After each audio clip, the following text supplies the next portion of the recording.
Dr. David Bradshaw is professor of philosophy at the University of Kentucky.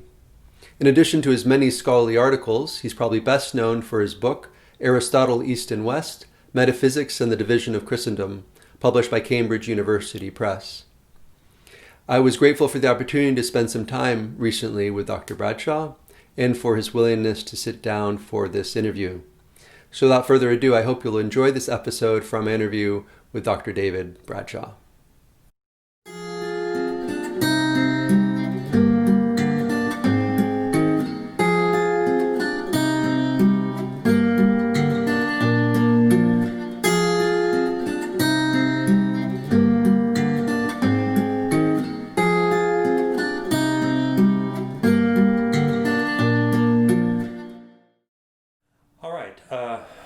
That article, it was actually delivered as an address to St. Michael's in Louisville. Mm-hmm. They had a conference on Byzantium and Orthodoxy. I try to go back to what did the Cappadocian Fathers, which is St. Basil, of course, and the two Gregories, Gregor of Nyssa and Gregory the Theologian, have to say that is still central at Orthodoxy, foundational really. One thing that I think is very important is what you would call their theological anthropology, their understanding of human nature in relation to God, and how we have already a kind of an innate knowledge of God prior to any conceptual thought. The reason we do is because one way of naming God, one way of thinking about who God is that God is the good.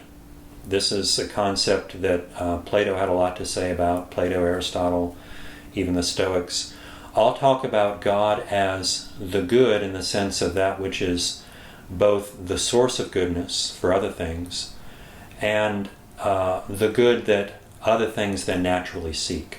This is what led in Neoplatonism to the concept of procession and return, that all things come forth from God, and insofar as they are, insofar as they sort of achieve real being, they return to God. Whereas evil is precisely the failure to perform that act of return.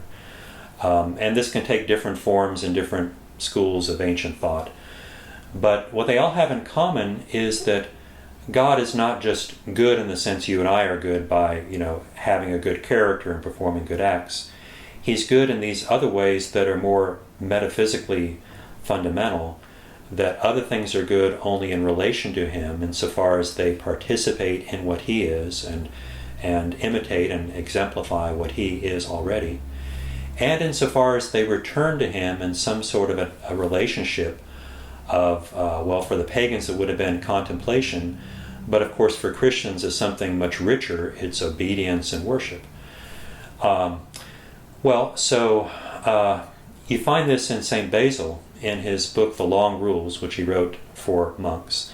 It's a series of questions and answers, and question 2, the question is, how do we learn to love God? And the answer he gives is very interesting. He says, we don't learn to love God. We all already love God.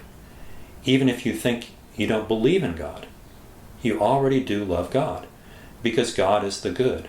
And it's simply hardwired into what we are that we seek and desire that which is good. Now, we may misconceive that which is good. We undoubtedly do. We have a lot of wrong ideas and we misidentify that which is truly good. But the very act of thinking and the nature of desire is directed toward the good. So for him the question is not how do we learn to love God, it's how do we turn, or how do we come to have our innate desire for God as the good turned toward its true object and not any of the false simulacra, you might say, that are out there. And the way we do is by being taught to obey the divine commandments. And for him that's the purpose ultimately of the divine commandments, is to turn us toward God. So one of the other answers I mentioned, fasting is a practice that originally, if you're raised as a child in Orthodoxy, you fast because you have to. It's what your parents tell you to do and your priest. But what's happening in that process is that your desire for food is being reformed to be subordinate to the desire for God. and to be ultimately just kind of an aspect of a larger way of life in which everything is directed toward God and not toward self-gratification. Well, that's the process that he's referring to, by which that innate knowledge of and love for God becomes fully explicit and self-aware. And if you think about it, all of Orthodoxy is about that. It's the way of life in which our innate desires are directed and thereby transformed into what they were always meant to be.